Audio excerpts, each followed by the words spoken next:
आपण पाहत आहात तेज तुफान न्यूज, न्यायिक व निर्भीड बातम्यांचे सर्वांचे आवडते नेटवर्क। नमस्कार, मी संजय बाजीराव मरकड, अध्यक्ष कानिफनाथ देवस्थान ट्रस्ट, सरपंच ग्रामपंचायत श्री क्षेत्र मढी।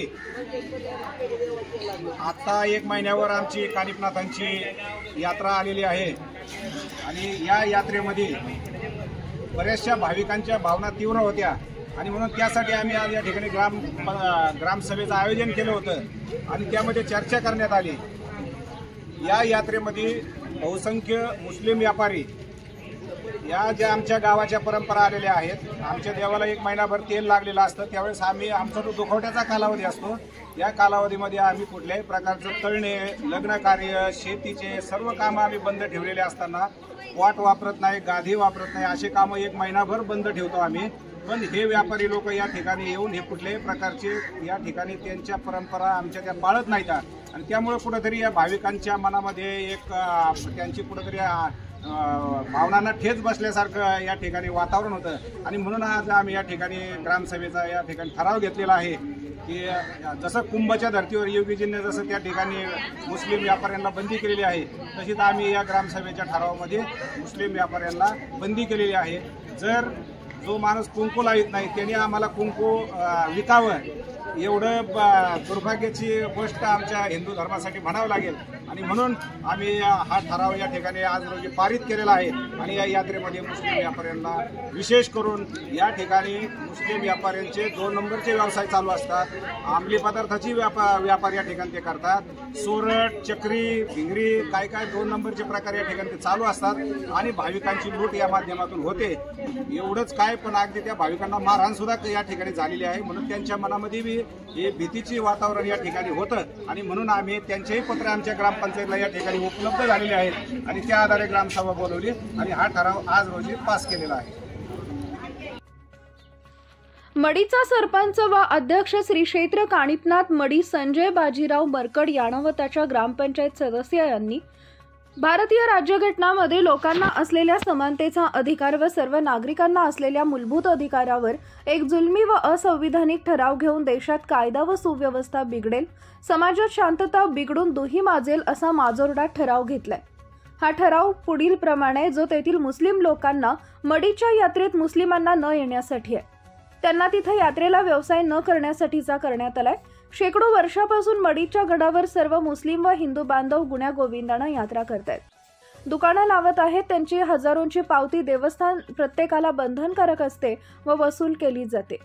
या ठिकाणी सर्व 18 पगड जातीचे जात पंचायत होत असतात, त्यावेळी अनेक जाती जमातचे लोक तिथे येतात। या ठिकाणी तिसगावचे बादशाह हलवाई, गुंजू हलवाई घराण्यातील लोक 4 महिने अगोदर महाराष्ट्रामध्ये प्रसिद्ध रेवडीचा प्रसाद बनवतात व तो विक्री सुद्धा केला जातो।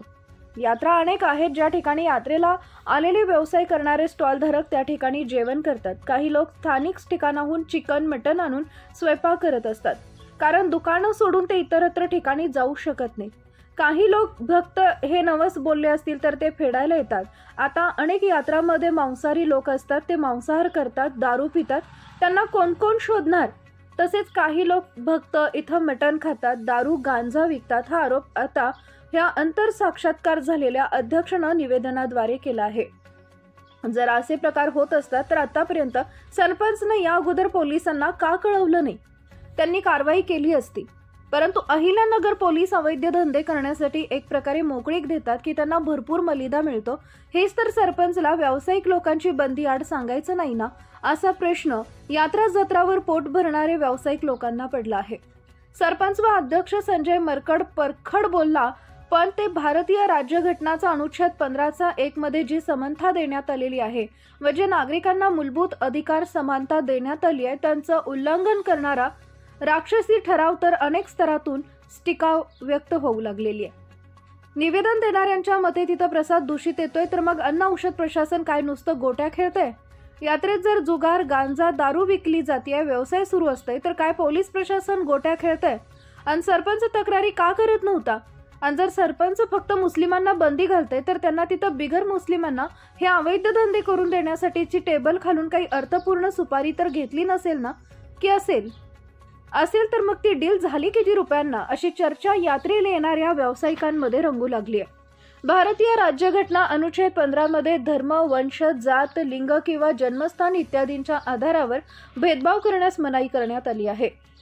असे घडल्यास व अधिकारावर कुणी गदा आणल्यास नागरिकांना उच्च न्यायालयात कलम 226 नुसार व सर्वोच्च न्यायालयात 32 अन्वये न्याय मागता येतो.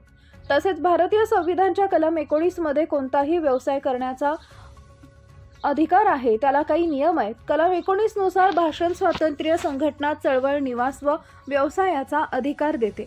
आता या सरपंच व त्याचे सदस्य यांनी जो ठराव काढलाय त्याचा आधार प्रमाणे प्रयागराजचे मंत्री योगी यांनी घेतलेल्या निर्णयाप्रमाणे घेतला असल्याचं बोललाय.